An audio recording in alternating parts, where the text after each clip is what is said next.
Information आणि एंटरटेनमेंटल टीव्हीमध्ये आपलं स्वागत। आज आपण चर्चा करणार आहे चॅम्पियन ट्रॉफी 2025, ज्याचं आयोजन पाकिस्तानमध्ये झालं होतं। पण पाकिस्तानमध्ये आयोजन झाला असताना आपल्या भारतीय टीमच्या सर्व मॅचेस दुबईत खेळल्या जात होत्या व आपल्या भारतीय टीमने चॅम्पियन ट्रॉफी जिंकली आहे व सलग तिसऱ्यांदा चॅम्पियन ट्रॉफीवर आपलं नाव कोरलं आहे।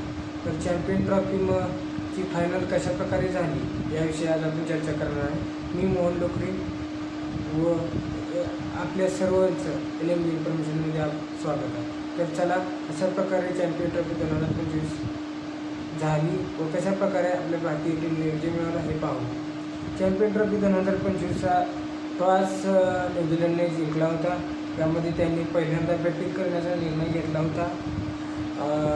जरी त्यांनी बॅटिंग करण्याचा निर्णय घेतला असला तरी आपल्या गोलंदाजांनी सात विकेट्स मिळवल्या, ज्यामध्ये मोहम्मद शमीने 1 विकेट मिळवली, वरुण चक्रवर्तीने 2 मिळवल्या, कुलदीप यादवने 2 बळी घेतले, तसेच रवींद्र जडेजाने 1 व रनआउट 1 अशा मिळून 7 बळी त्यांच्या गेल्या।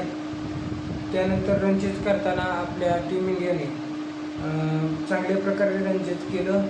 आपल्या टीम इंडियाला चांगली सुरुवात मिळाली।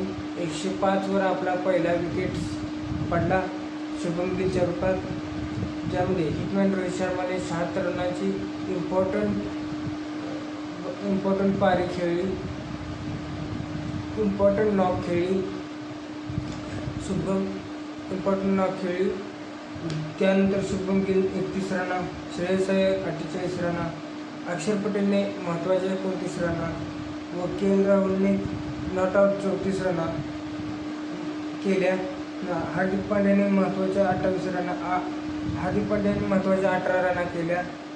त्यानंतर रवींद्र जडेजाने विनिंग फोर मारून भारतीय टीमला चॅम्पियन ट्रॉफी जिंकवण्यात महत्त्वाची भूमिका बजावली।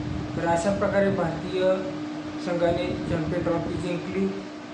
व्हिडिओ कसा वाटला हे कमेंटमध्ये कळवा व आपल्या LMD इन्फॉर्मेशन आणि एंटरटेनमेंटल टीव्हीला सबस्क्राईब करा। धन्यवाद।